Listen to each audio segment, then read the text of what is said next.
It's time for Respect the Process, a short chat about commercial filmmaking. Here's your host, Director Jordan Brady. Oh, thank you, Helen. Listeners, I don't know what to tell you. If you can hear my neighbor's dog in the background, I've been waiting for about 12 minutes and I'm a dog guy. I love dogs. But the neighbor's dog seems to know when I'm going to record the opening to the podcast. Helen, can we throw a treat over the fence or something? Okay. Well, it is March 31st, 2025. My guests, plural, you heard the tss, are Mike and Ade. Mike Slane, Ade Bishop, collectively known as Practice. The Practice is a creative duo. They're the studio known for their whimsical mixed media animation. Helen, if I just said animation, because they use puppetry, 2D, 3D, AI, CG, you name it, but it all has this weird handmade feel that I love. They've worked for Sesame Street. I've reposted some of their Thumbtack stuff with Saki, Mr. Sock. And Blonde Beards, which is this hot wing sauce that I love. It's got a prehensile beard that opens hot sauce. It's very fun and magical. Digital, practical, you name it. So you will love their approach to creativity. And I put links at jordanbrady.com. Hey, I'm going to do something before I talk about boot camp that is this Saturday with one spot left. Hopefully sold out by the time you hear this. I'm going to do a little ASMR, Helen. I'm shaking a magic mind. That's right, my mental performance shot I'm going to do here in the afternoon. Ooh, I cracked open that bottle. Here I go. Glug, glug, glug. Glug, glug, glug.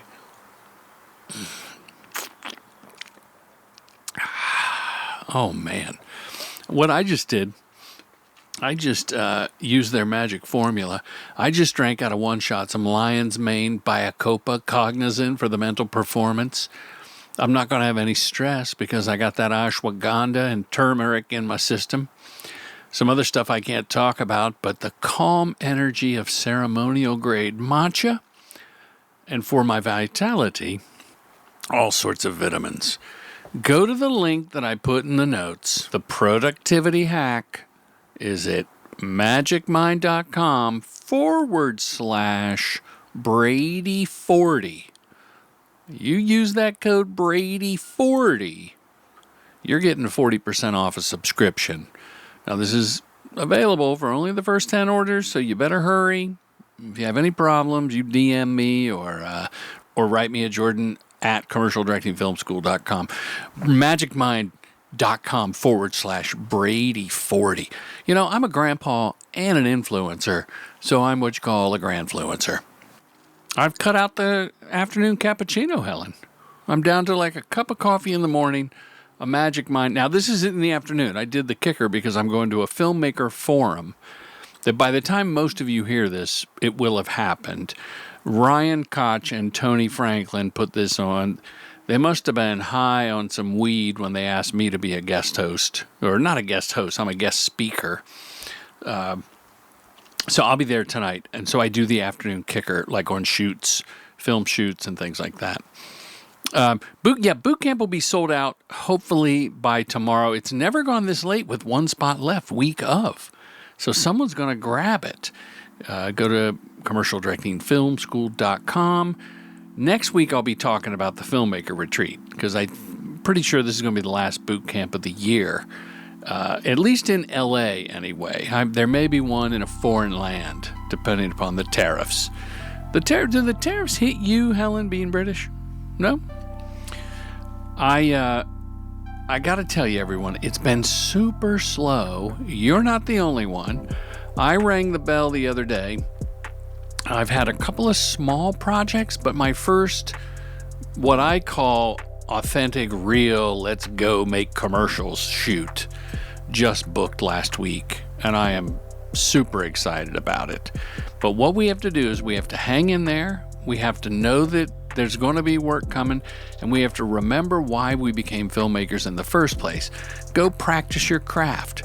Shoot with a phone. If you're a DP, find a director. Go shoot a spec spot. Just don't call it a spec spot. If you're a sound person, get out there and make a collection of nature sounds. If you're an editor, go back in the archives. Try to make a montage out of something. Find a director, edit her reel for her. Just make stuff. I'm telling you, that's the best way to calm the monkey brain, is to make a project with your self-imposed deadlines and work and make stuff and remember why you got into this business to begin with. So if you're on my mailing list, you got a request from yours truly to make a testimonial video. Helen, it substantiates the fact that commercial directing film school is a value-added proposition. That's marketing speak. And I had a dozen filmmakers send me some wonderful videos. I used a Google random number generator, and I put it on my Instagram. I shot it live, and Chris Francis is the winner. Chris has been directing commercials for a while. He works at the Raindrop Agency. They show up in my feed with funny stuff all the time. And his testimonial was just perfect. And I got to tell you, a lot of them went to my head because the people say some nice stuff about me. And I played Kat Raphael's testimony. It's a longie, but I put it in the middle of the show because she's speaking from the heart, just like Chris. So thank you to everybody that participated. If you want to get on my mailing list, just email me, jordan@commercialdirectingfilmschool.com. I give away free stuff and post links and some behind the scenes that I don't put on Instagram. I think, Helen, I'm not too bad about it. Maybe twice. I do it usually Sundays, every other Sunday. So twice a month, maybe 3 times a month. I'm not like a guy with a funnel, a sales funnel. Like, if this shit isn't for you, that's just fine. You can always unsubscribe. Okay, let's get to this great conversation. Did I forget anything, Helen? Oh, no, I've said plenty. Okay, I hear you. Thanks, everybody. Mike and Aid, you are known as a dynamic directing duo that we call Practice. Is that fair to say? That is fair. That is fair to say. Yes, exactly. Practice is short for Practice Studio. It is. We go by Practice. We also, our URL is made by Practice. So Practice is our brand, our workshop, our team. And then I guess I would say, like, within Practice, Adrian and I work as a duo, and as a, sort of as kind of a creative, we're like the creative hub of the whole studio. And to confuse it even more, and I'm being facetious, it's very easy to follow. Practice is also represented by Jelly. That's right. Which is global representation, worldwide, universal. Worldwide. Yeah. So you do your own projects through Practice, and then Jelly will get you gigs, much like a freelance director would do her own projects with clients and agencies, but is represented by a production company globally. Spot on. You got it. Yeah. Yeah. So, and, we also, I would actually say that we do projects maybe 3 or 4 different ways. One of them is certainly where the projects are coming through Jelly. We're bidding on it, sort of in your kind of traditional commercial director sense. But then Jelly we also called you, Jelly, gentlemen, we have a project. To the bat phone, right? Yeah. Yeah, exactly. But then we'll also loop them in on projects that come directly to us. And we'll bring them in as, kind of to manage the project and to operate in that producer, EP, account director type of role, which is really great for us because it takes care of a lot of the sort of upper level management type of stuff. The housekeeping stuff. Yeah, exactly. So Adrian and I can really just kind of stay focused on our genius in quotations, and make the best possible product without having to kind of worry about all all of the, dotting the I's and crossing the T's, so to speak, in that Bits department. and bobs. That's how they say it at Jelly. Jelly's That's from, right. Bits and bobs. Are they British? Yeah, they're in Yeah, London. knits and bobs. Fits and bobs or knits and bobs? I thought it was bits and bobs. I could be wrong. Bits and bobs. And that makes so much sense. There might be a filmmaker out there listening going, why would you, if someone came directly to you, why wouldn't you hoard all the money and burden yourself with the producerial responsibilities? So I Been think there, it's done that. Yeah, I think it's really smart. I'm always telling people, like, if you can get a producer, that's an art and a skill onto itself. And practice, you don't have, well, one, you don't have to worry about it, but two, you don't keep a staff producer or in your collective, between the two of you, you don't have that role filled. No, I mean, we've worked with various people that we've loved, but we haven't kept anyone around full time. And this is nice because it's like full time, but we don't pay them full time. We pay them on the project. Yeah, that's smart. Now, that's two ways that projects come, Mike. What's the third way? You said Well, four. I guess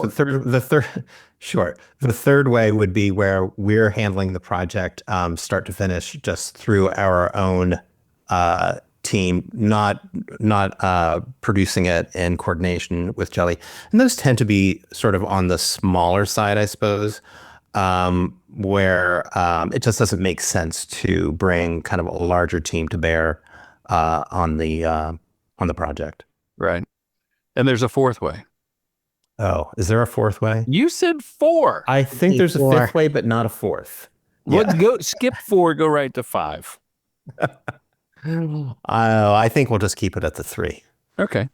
Yeah. I couldn't think of the other. Well, I guess the fourth or fifth way could be if, let's say, an agency had an in-house production company and they needed specialists in the various forms of animation that the two of you do, and they could go, hey, can you plug into our team, Special Forces? Yeah, that could be. That's pretty rare, but that's possible. It's happened. Yeah. Guys, I realize we're chatting here for a few minutes and most of the people are having an oral sensation right now. There's no video. I'm too lazy to put this on YouTube, the Zoom. Can you just introduce yourselves individually? And listeners, I want you to close your eyes, unless you're driving, and pull over and just get to know each gentleman's voice. Can I close my eyes too, Jordan? Absolutely. I think that would help me. Absolutely. Put me at rest a little bit more. That's very smart. It's a smart thing to do at this stage because Mike and I are often confused for one another, both auditorially and visually. Yes. There's a similarity there. So go ahead, Abe. Yeah, so I'm Adrian. I do go by Aid and introduce myself.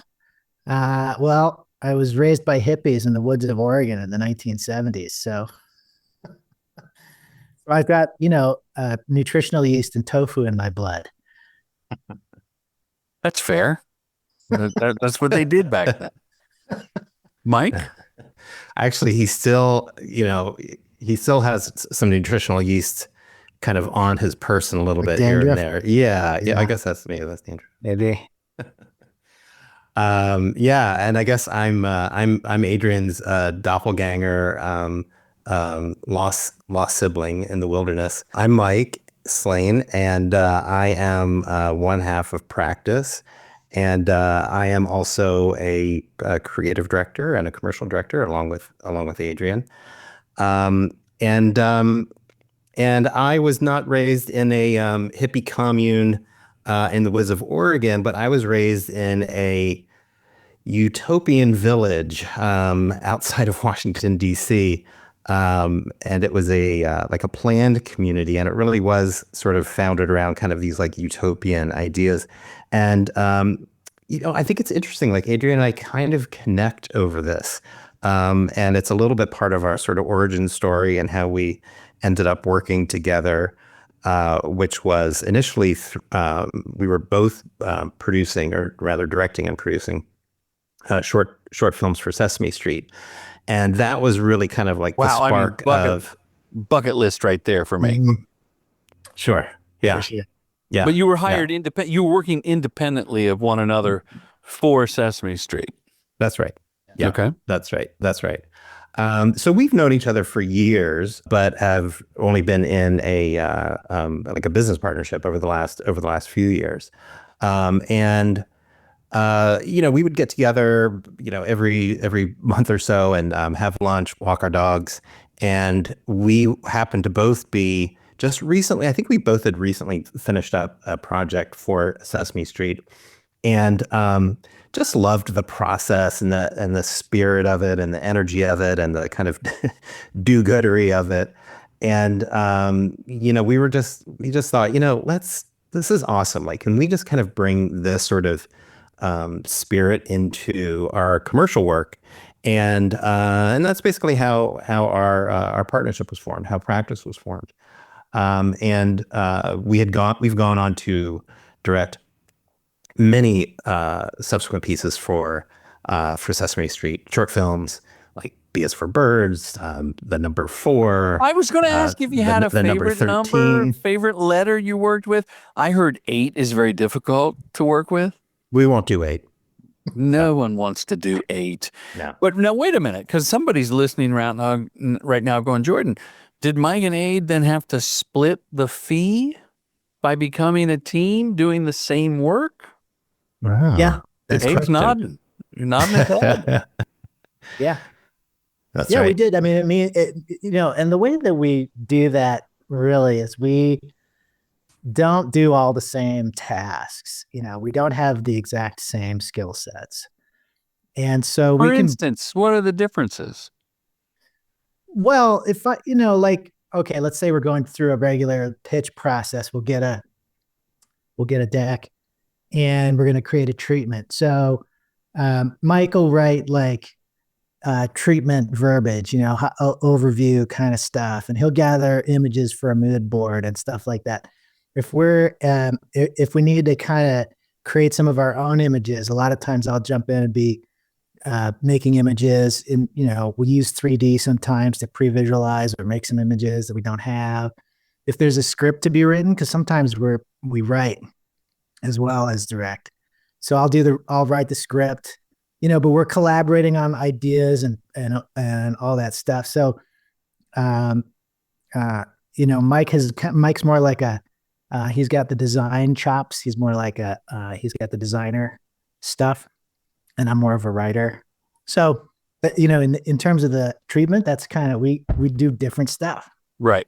That's smart. I would say sorry, I was just going to say, I think it's kind of like all along the process of a project where we really sort of, and it's been a learning process to sort of figure out like, okay, you're really good at this.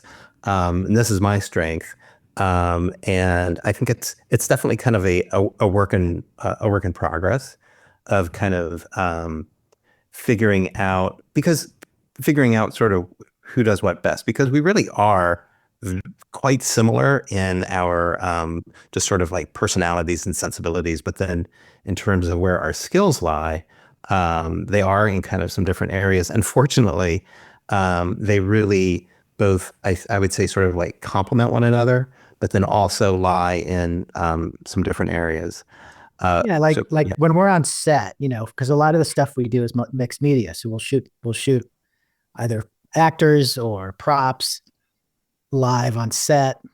And if we're working with actors, I'm usually directing the actors. Mike's working with the art department. We kind of divide up tasks on set as well. Well, this is so smart. And we've had a handful of directing teams on the podcast over the years. Most recently, Morgan and Nick, who are a husband and wife directing duo. And Nick is more technical. He'll often DP. He'll do the previs. Morgan is just a delight interfacing with the agency. They're both very collaborative.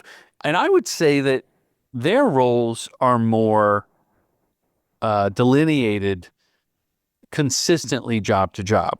I know it ebbs and flows. What I love about Mike and Aid, aka Practice, madebypractice.com is the website. What I like about you two is the ebb and flow. It's more fluid.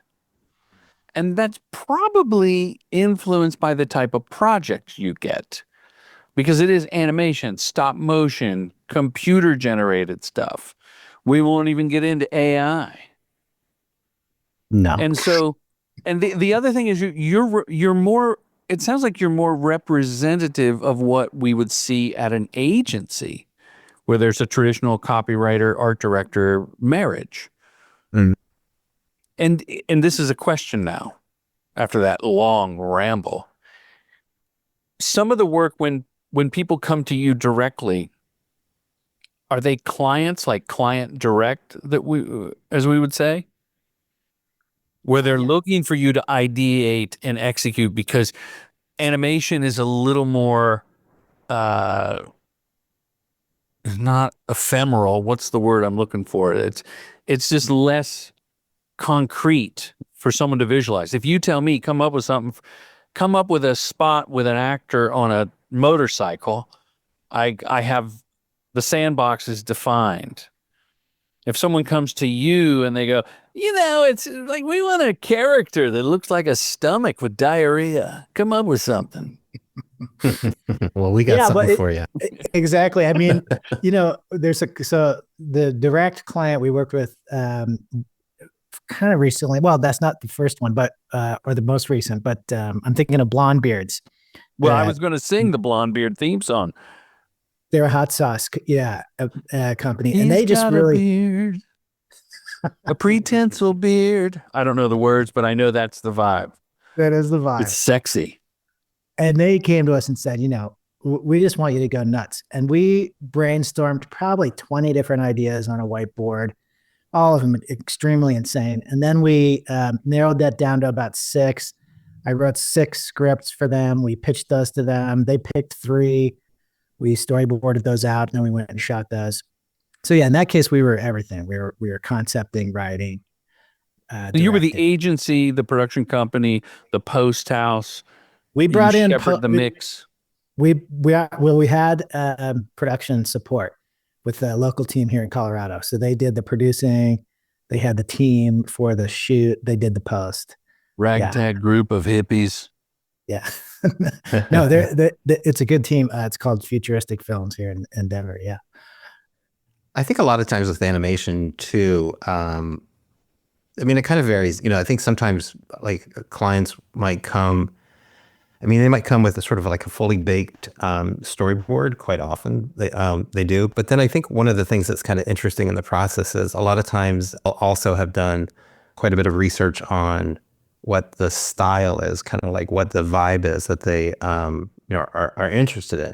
So I'll have oftentimes sort of like points of reference, like that Airbnb spot that was just made, that kind of thing. Which is great because it kind of gives us, I would say, more than like a point of reference, also like a point of feeling of like we want it to kind of have this sort of like personality, and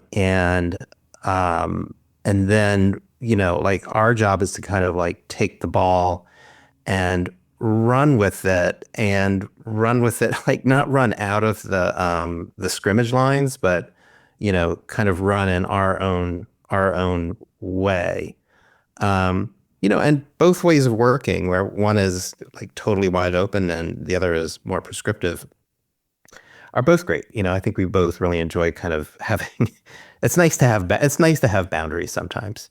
Well, I'm gonna post a couple spots with the blog if you're listening on Spotify or Apple Podcasts, and I'll put the Blonde Beards because the pretensile beard that picks up a wing or paints like a Bob Ross painting, while the his hands are free to eat chicken wings. It's just wonderful. And Mike gave me a gift of some of the sauce, which I love. It's good sauce. It's great. It's great. I would just pour it onto any chicken in any form. But for instance, Thumbtack, which is an app, I guess like a TaskRabbit-y kind of thing. Mm-hmm. Yeah. So that's a sock puppet with the clear influence of Sesame Street in the big eyes. Mm-hmm. Did Thumbtack come to you and say, we want to do a sock puppet? And then you elevated it from a talking sock with Michael's Craft Shop googly eyes. You brought it to life. Or was that like, you guys are the wizards, just come up with something? No, they did. In that case, they did come to us and ask for sock puppets. And we have when clients have many clients have come to us and said, "Hey, go crazy." And we've said, "Great, we're going to do puppets." And they go, "Well, maybe not that crazy." These guys were on board right in the beginning. And you know what I really remember? One of the things I really remember about the direction on that project was, and they did have Sesame Street and the Muppets as a reference, but then also Apple. And you're like, okay, how does Sesame Street and Apple combine? But it's, it has sort of that kind of like clean aesthetic of like an app spot, but then kind of that sort of like the warmth and the charm of Sesame Street. So I loved having that sort of like, North Star. So that was, and they were fantastic to work with. I mean, they had also really done a lot of their homework up front. They had kicked around a bunch of these different ideas, different scripts. So when they came to us, and it was a very short timeline, so there wasn't much wiggle room to do a lot of kind of exploring on the ideas. You still made like 15 versions of Saki? I have. Saki? Saki is the sock puppet. Yeah. So so I have a lot of socks now. It's interesting, on your website, madebypractice.com, you'll see the Thumbtack spot. And listeners, I implore you to click on that spot and watch it, and then scroll down because, Thumbtack knows. You scroll down and you see, Aid, I'm going to say that's you with a moppier haircut on the floor with sake and some foam noodles. And on the left, there's your arm sticking up with sake against a green screen. Is it me? It could be me. That's actually Dominic. Yeah. That's what we only hire people that look exactly like us. Well, that's what the world needs. No, I was probably behind the camera on that one. But Dominic was a great puppeteer. Yeah. Yeah. Mm-hmm. My mistake. I mean, he's got the glasses.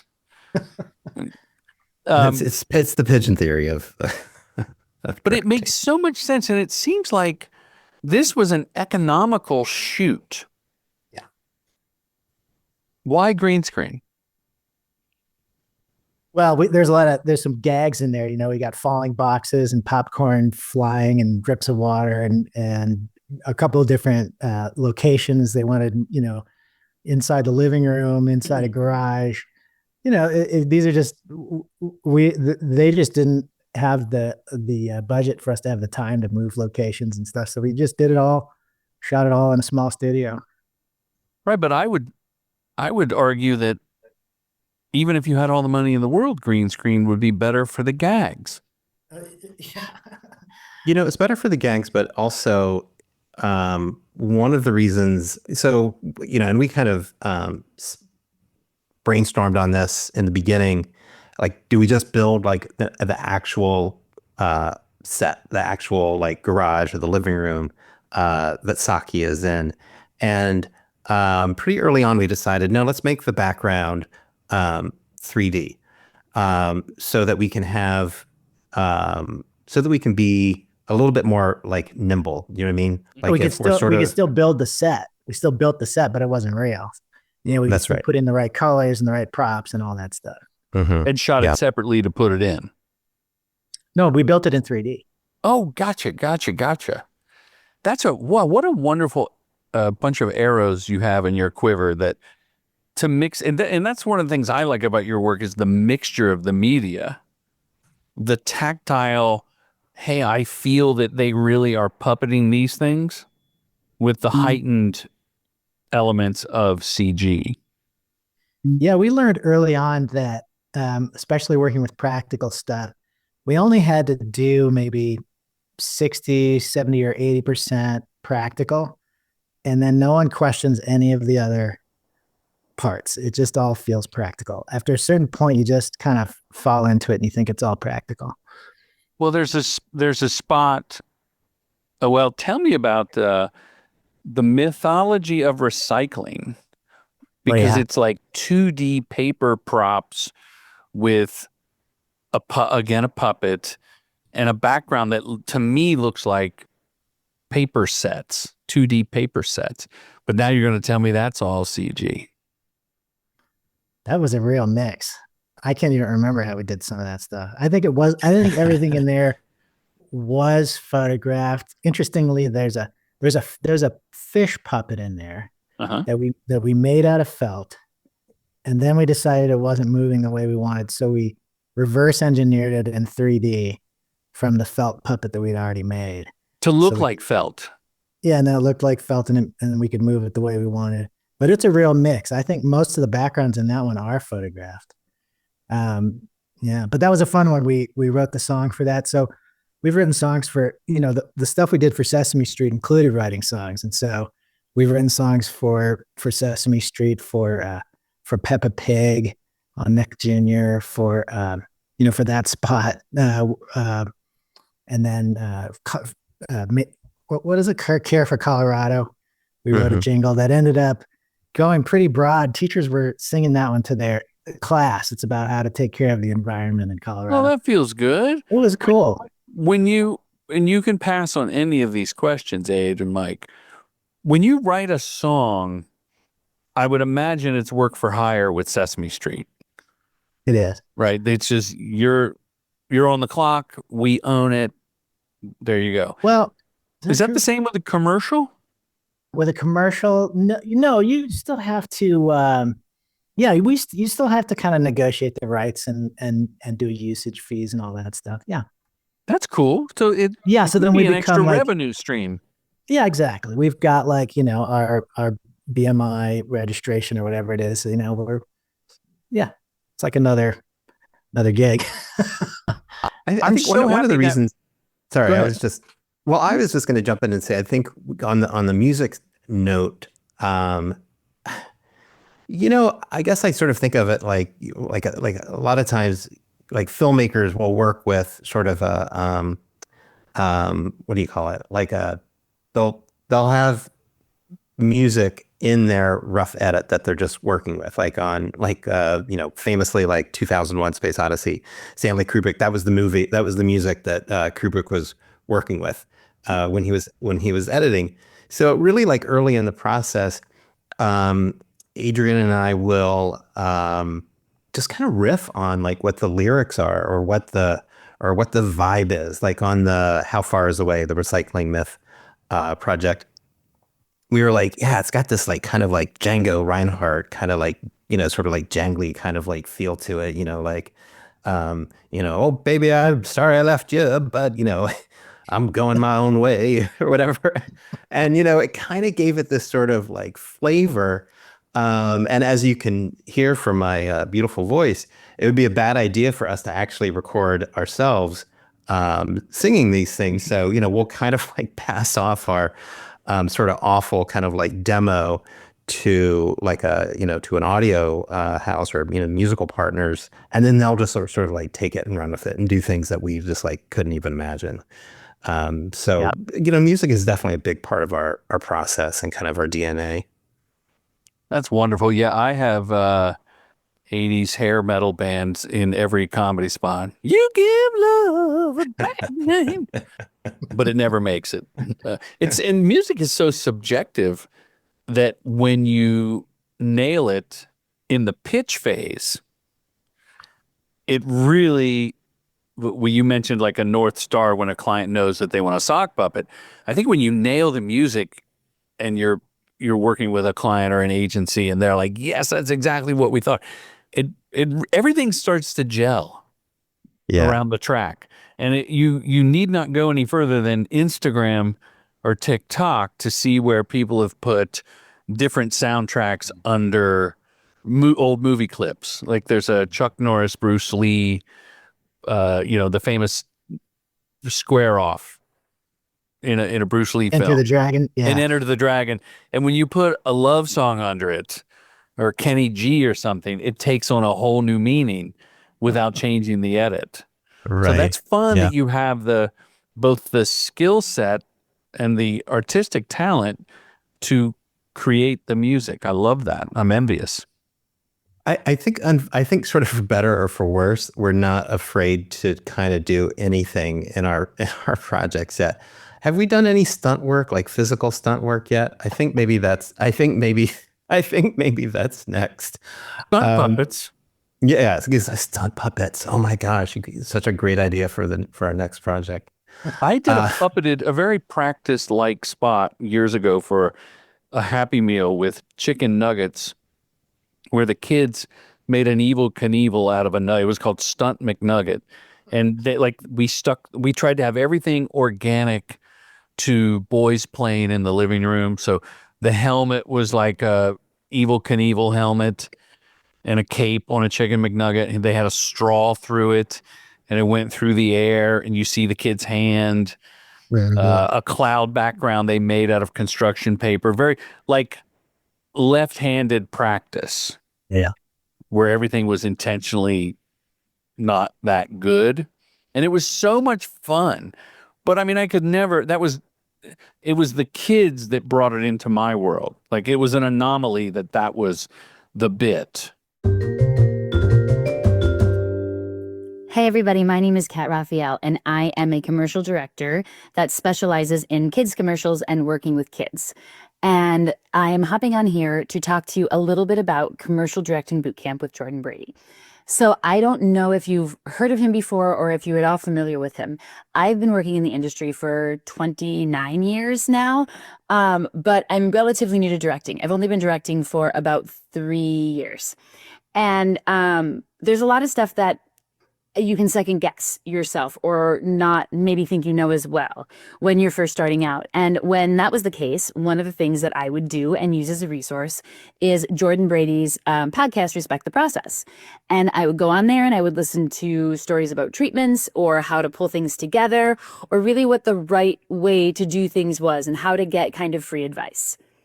And then it's a whole different level when you decide to go to the boot camp. Right? So it doesn't just start in the boot camp when you're in the room with the other 9 filmmakers and Jordan is basically giving you all of his tips and tricks and things that's worked for the last however many years he's been doing this. Where it really starts is when you get that phone call from him 2 weeks or a week beforehand and he says, tell me about what you want.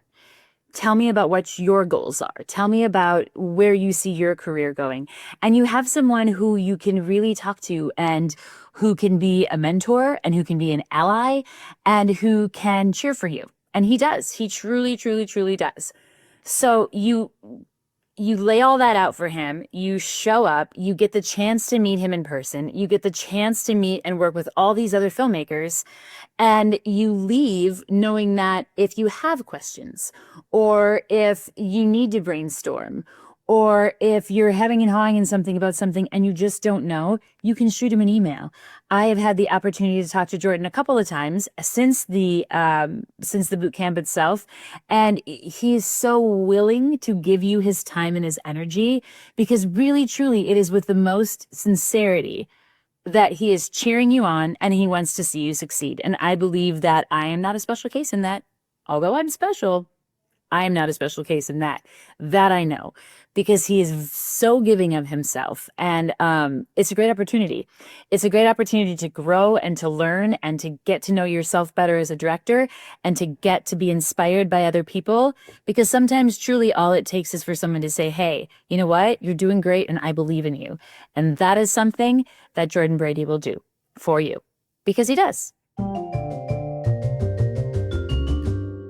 Within the animation world, selling yourselves as, never mind a duo, just as animation directors, is there a certain box you put yourself in? Is there a way? It's like, for me, it's harder to describe an animator because of the versatility and the various types of projects you do. Am I making any sense? Are you getting the question? Yeah, totally. How do you are you a lifestyle animator? Are you a docu-style animator? Are we sock puppet? We only do CG sock puppet mixtures?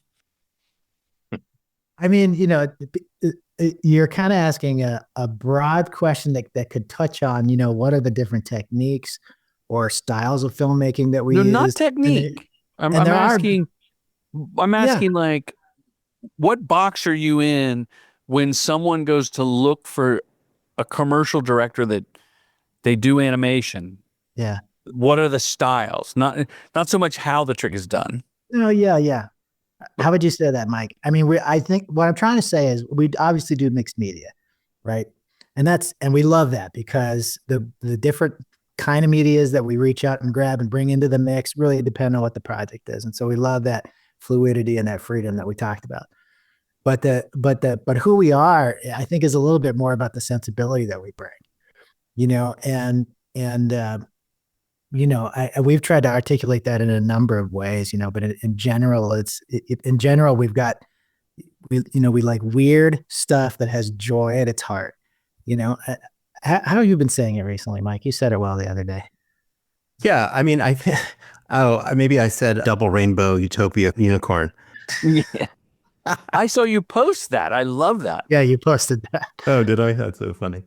Yeah, I mean, and I think it kind of comes back to sort of like our origin story, and I've kind of been thinking about this a lot recently. Like, I think so many like artists always have things that they're sort of like trying to kind of like work out in their art, and we're all like commercial directors, and we work sort of in the marketplace, but we're artists as well. I think anybody who's doing this stuff has a particular thing that lights them up, or that they're trying to, sort of work out or kind of get closer to.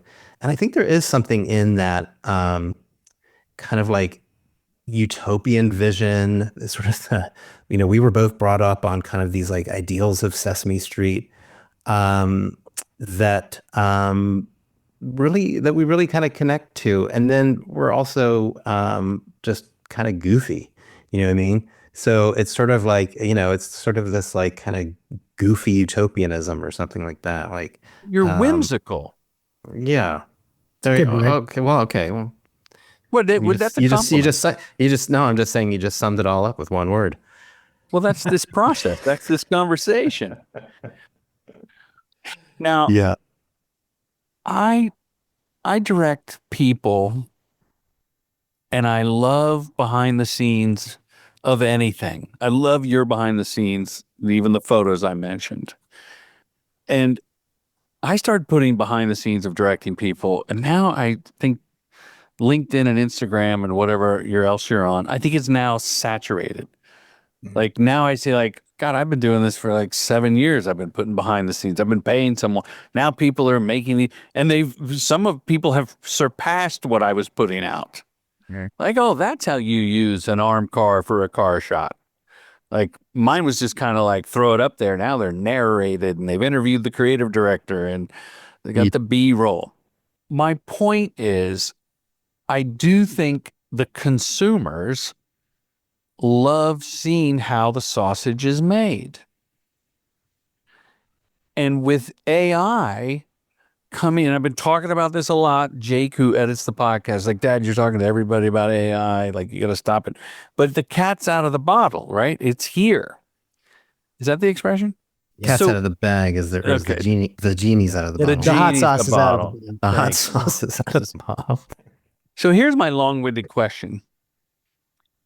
Do you feel you have an advantage against AI generated spots or images and things because people can intrinsically feel that you made it, even though we know you dabble in the CG, which is basically AI's grandfather, right? But it's that, like the Sesame Street of it all, I feel a human behind the work. Yeah. More so than if you programmed a fish or had a felt filter from AI that made a toy fish look like a felt fish. Yeah. Or are you worried about it, the future? Oh, that's funny. I mean, I try not to worry. It'd be easy to worry a lot, The other day I took a frame from a recent spot just a still frame, and I plugged it into an AI thing, and I said, "Here, animate this the way we had animated the scene." I just told it what to do. It came out terribly. It was Good. awful. Right. You were happy. I was happy.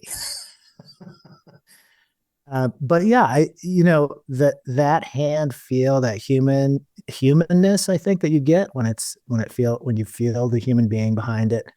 That's really important to us, and it is a big part of our, of what we're bringing. Even when we're doing something with CG, we're trying to make it live in that world. It's almost like, well, how can we get this done in 10 minutes? Like, how can we get, like a film or a commercial done just like in less time? And yeah, I'd love for the process to go faster sometimes, but, the time spent in the thing is also like the thing. I don't know, I sort of feel like sometimes we're kind of missing the point a little bit, like with AI.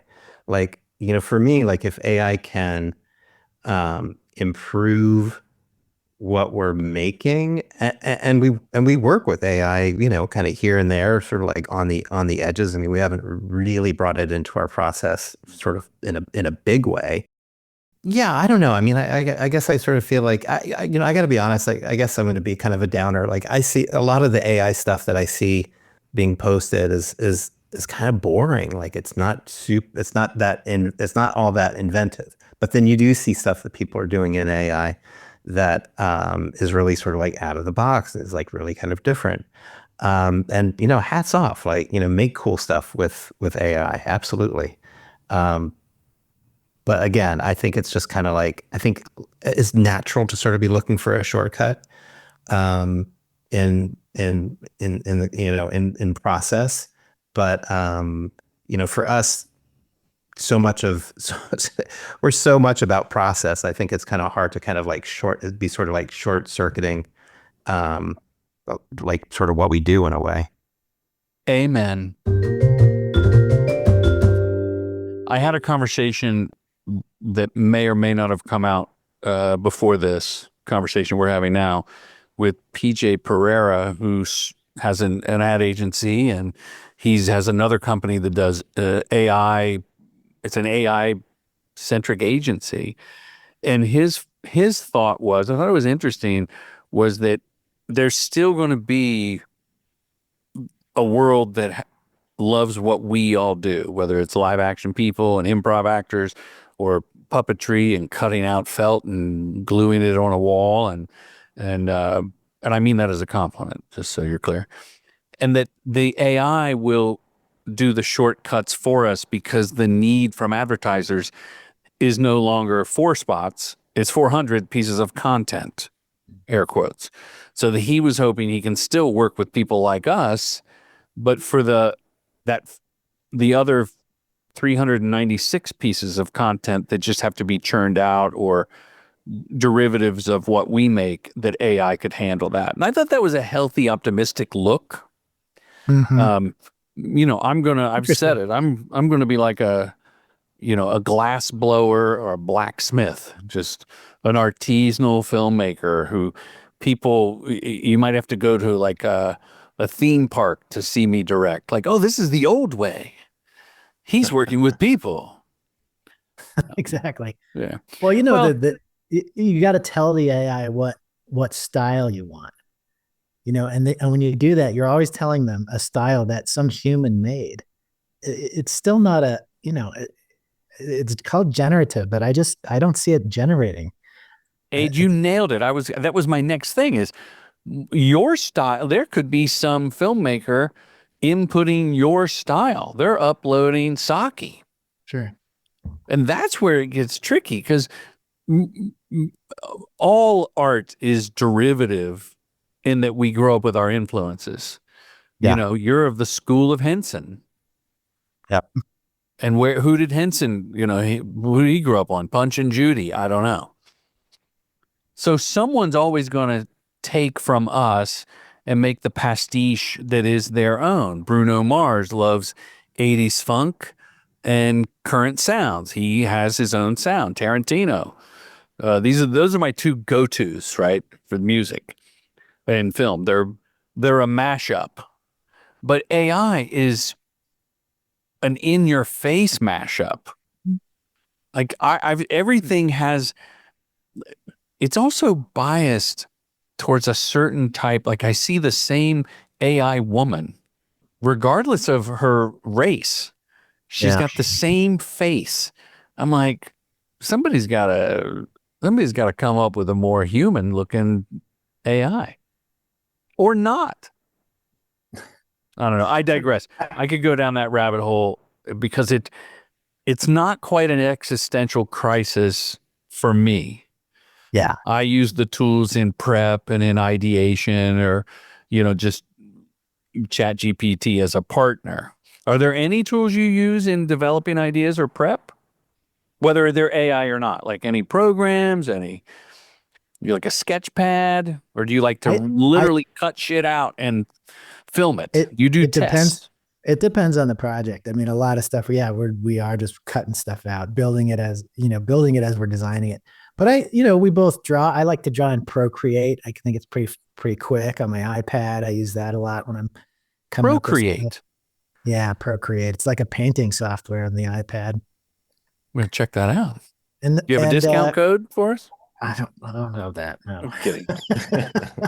But that's where the fun is, right? That you're actually together making stuff and showing each other. And like, I would think you would have to do a test, not for every pitch because they're asking or you want to win that way, but to satisfy your curiosity and thirst for how are we going to pull this off. Yeah, for sure. I do use Blender because I like to pre-visualize stuff. I like to know just what I'm shooting, if I'm going to shoot something. Yeah, but yeah, you're right. A lot of times you can't know that. You can't just invent something until you get glue on your hands, and I was just going to say that, like, actually, for me, and this is kind of around the time that Adrian and I started collaborating together, I realized that I had to get out of the computer, that I had to start making things more by hand.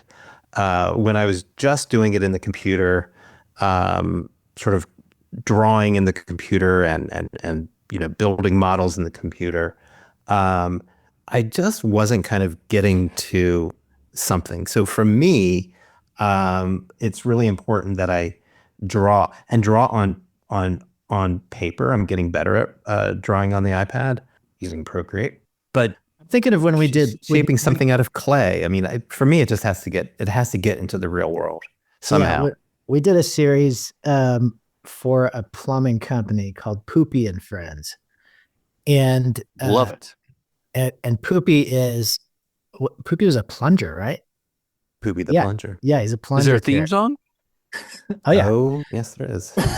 Can you hum a few bars? When your drain's full of drain's full of goo? Yeah, that's right. The toilet won't flush, and you need to go. Poopy. Can't believe you remember that. Plunger. But we started by just going to Home Depot and just getting a bunch of plumbing stuff, and then sticking eyes on it, and cutting out mouths. Mm-hmm. It was really a cool process. That's really our process in a nutshell, is putting googly eyes on things, right? That's the genesis. That's how we sell you. That we found it. They put googly eyes on stuff. You know the SNL skit with Christopher Walken where he puts the googly eyes on the cacti, the cactuses in his greenhouse.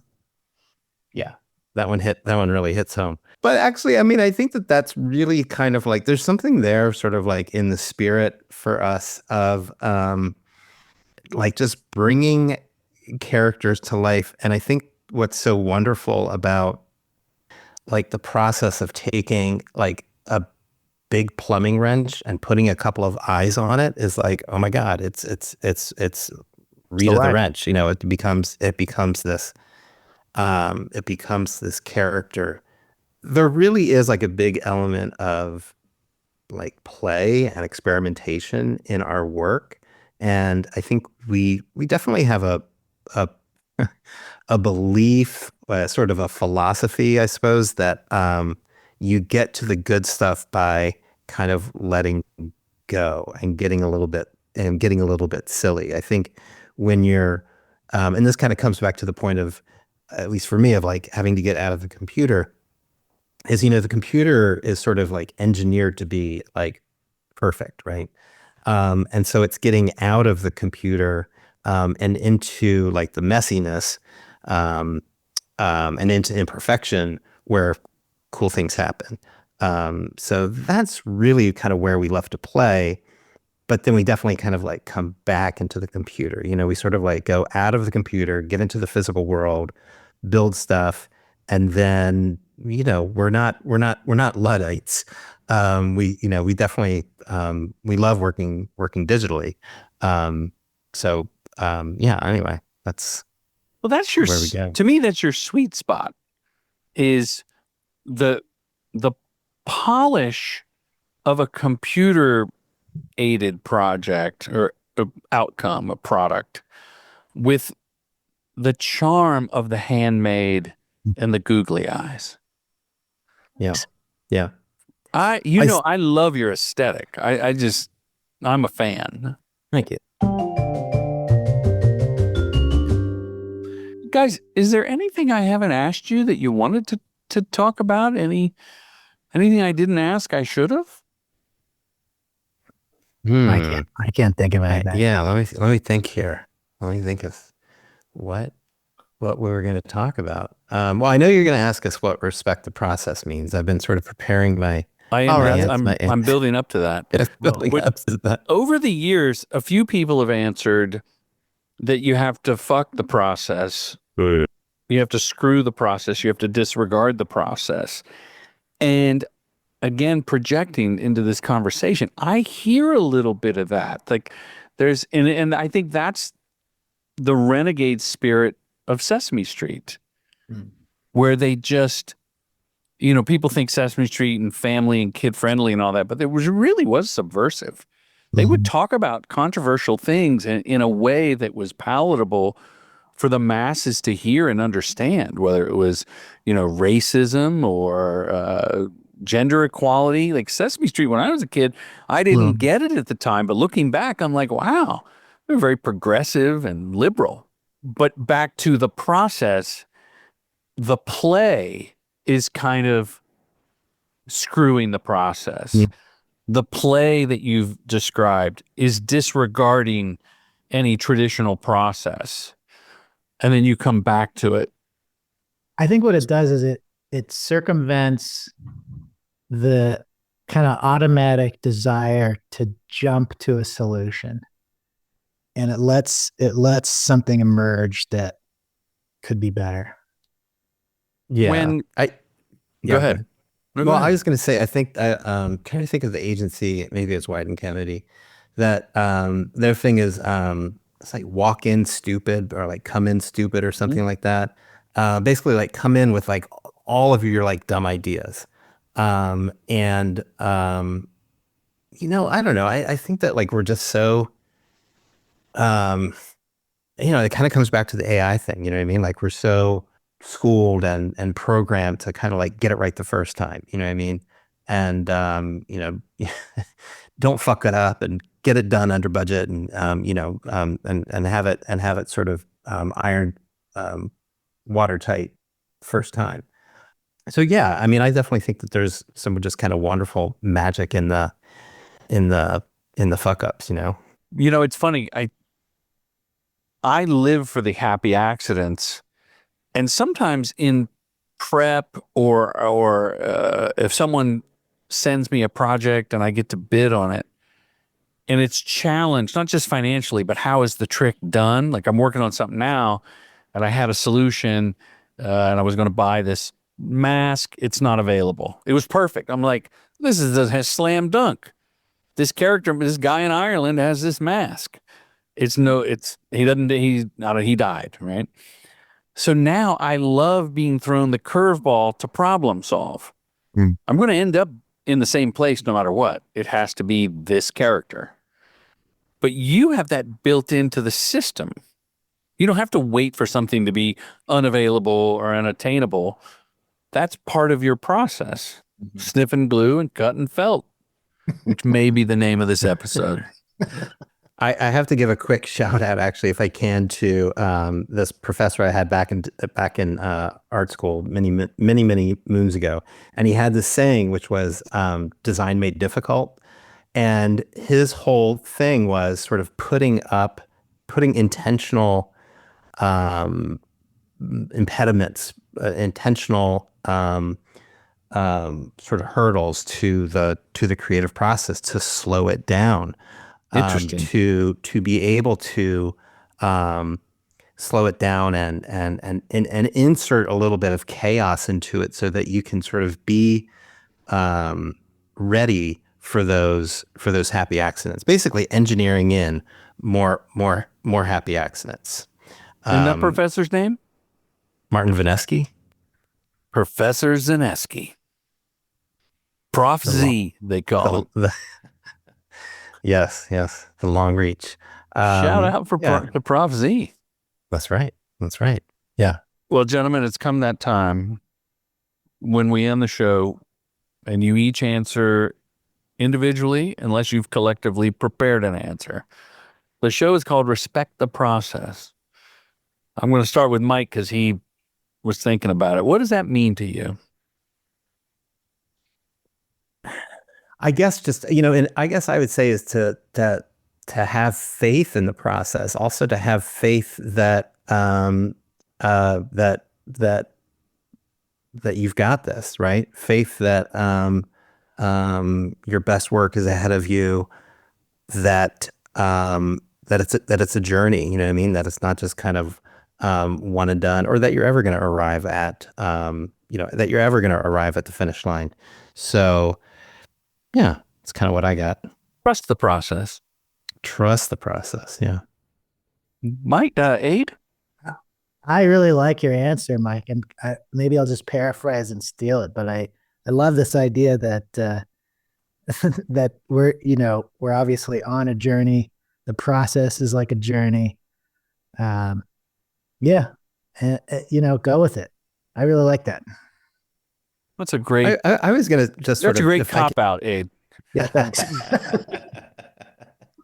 What do you pile onto something that Adrian was talking about, which is, and I think that this, trust the process. I think in relationship to, like working as a team is, like I trust that I don't have every answer in a creative project, and I trust that not only that Adrian's going to that he might have a different and better way of seeing something, but that also through our collaboration, through our writing process, that we're going to get to something better than us as individual creators. And that I think is just like so cool. I always come back to that, like in terms of working together. I'm like, how awesome is that we sort of get to create this mastermind that's like bigger than us. We bring in everybody that's connected to us, their team at Jelly, or the different artists that we work with,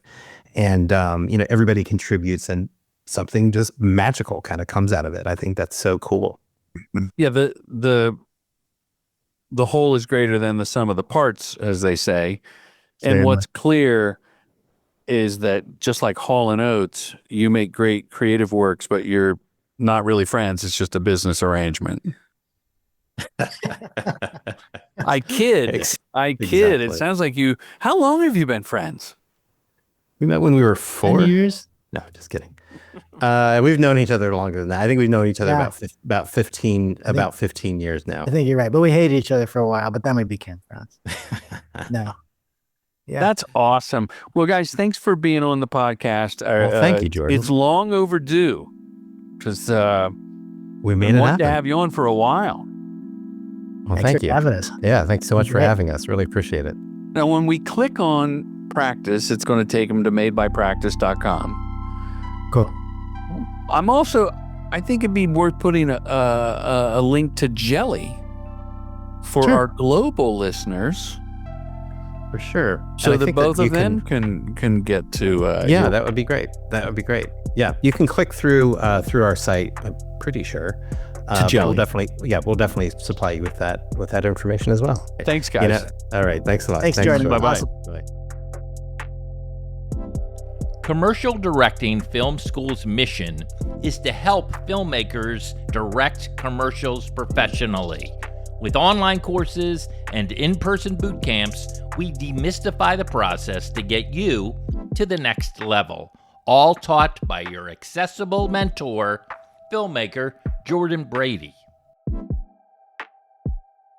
True Gentleman Industries.